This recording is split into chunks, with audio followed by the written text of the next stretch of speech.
So the 2013 charts of Google's most popular searches in Australia are just in, with the top Google search at number 1 being "What is twerking?", shortly followed by "Who is God?". Now, on saying this, I don't think you have to be a genius to figure out which of the two questions is more important to be asking Google. I mean, one could potentially explain the reality of our existence, while the other would potentially leave us scarred for the remainder of our existence. And look, I know there's a lot of skepticism surrounding this issue, and quite frankly, I don't blame you. I mean, the meaning of God has been thrown around so often we forgot what it means. From some Zeus-like man in the sky with a big beard, to Thor, to a half-animal, half-human creature, to Kanye West shamelessly producing a track titled "I Am God" on his album Yeezus, to Eminem then self-proclaiming himself as the rap god, a new brand of clothing titled "I Am God", and who could forget Justin Bieber and his Believers. You affectionately refer to your fans as beaners. No, believers. And now I understand that most of this may be exaggerated, and many of these examples are mere semantics and plays on words that are probably being taken out of context, as let's face it, nobody actually believes in Bieber, and I highly doubt that Kanye West considers himself a god. When someone comes up and says something like, "I am a god," everybody says, "Who does he think he is?" I just told you who I thought I was, a god. And now Kanye West smashes his head into a street sign really, really hard. Oh! Kanye. Oh, Kanye. Kanye, you okay? Sounds like Kay's got a new hit. A god. That's who I think I am.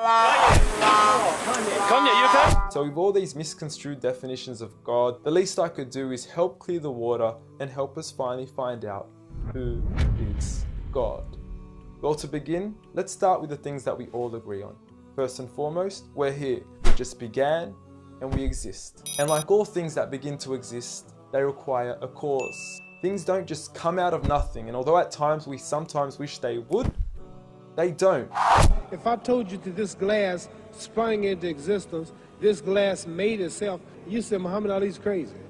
So in saying that, knowing the cause of us is crucial to understanding who God is. Although we are able to explain that we did have a beginning, as many leading cosmologists have affirmed, we are still left unanswered as to what was the cause of our beginning.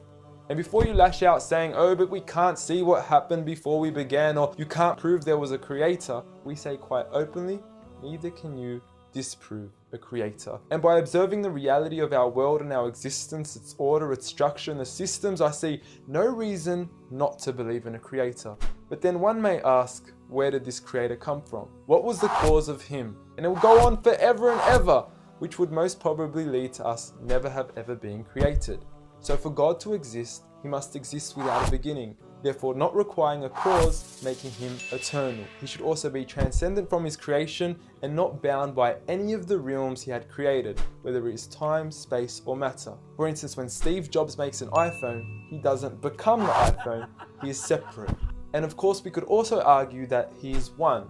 This makes the most sense, and it would also avoid any potential conflict between two disputing all-powerful gods with conflicting interests. But we still don't know which God is he. Are you Zeus? Are you Thor? Are you Yahweh? Well, if you agree with everything I've said up until now, you will realize that each of these gods don't fit into our established criteria of who God is.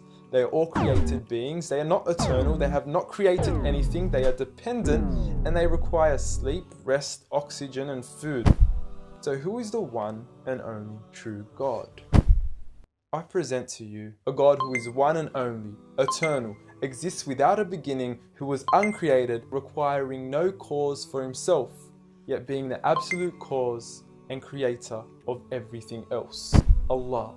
A simple definition of God that is logical and rational. There is nothing like him, no man, no creature, nothing imaginable. He is the one who is perfect, although I don't like using the word perfect because our understanding of perfection would never encompass his true essence. He is in control of everything, whereby nothing can harm us unless he wills it.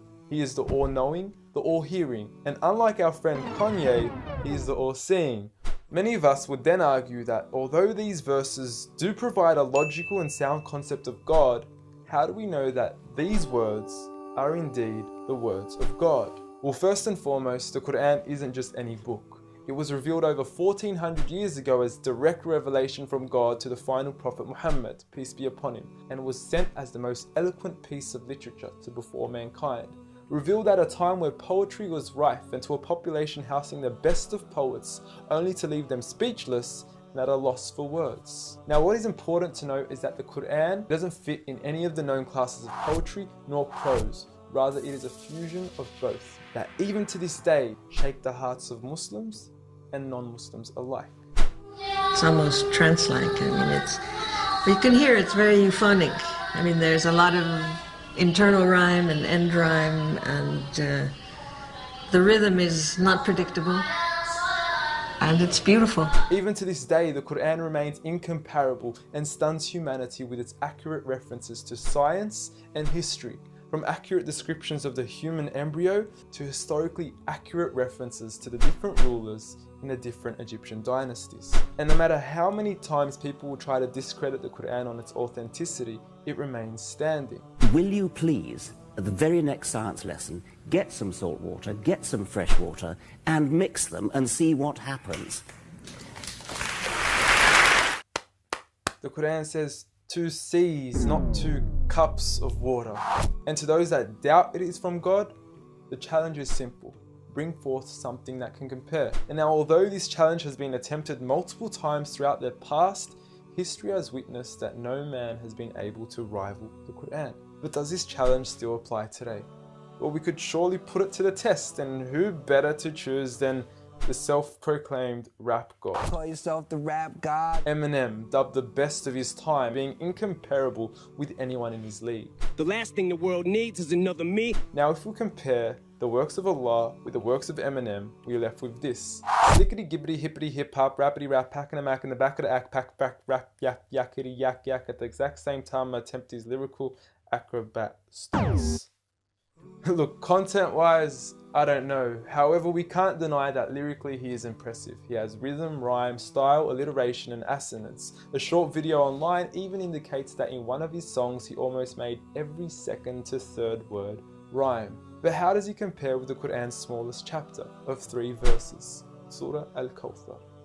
Now, in just 10 words, Allah is able to use over 30 linguistic and rhetorical devices, including emphasis, multiple meaning, grammatical shift, word order and arrangement, ellipsis, conceptual relatedness, intensification, choice of words, repetition, intimacy, exaggeration, and prophecy, along with many, many more. What's also important to note is that the linguistic devices in the Quran aren't just thrown about randomly. For instance, Allah would use palindromes strategically to describe the terms glorify your Lord and the orbiting of planets, as though both processes are occurring continuously, non-stop, one after the other. The shortest chapter in the Quran also contains a rhetorical device that no one can compete against nor replicate: prophecy.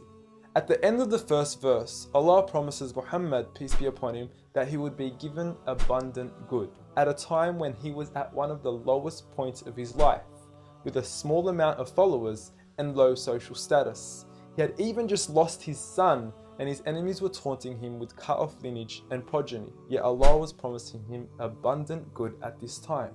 Such was the prophecy of the Quran, and we certainly indeed see its fulfillment today, with the Quran being the most recited, memorized and practiced book across the entire world, with over 1.6 billion followers today from all walks of life.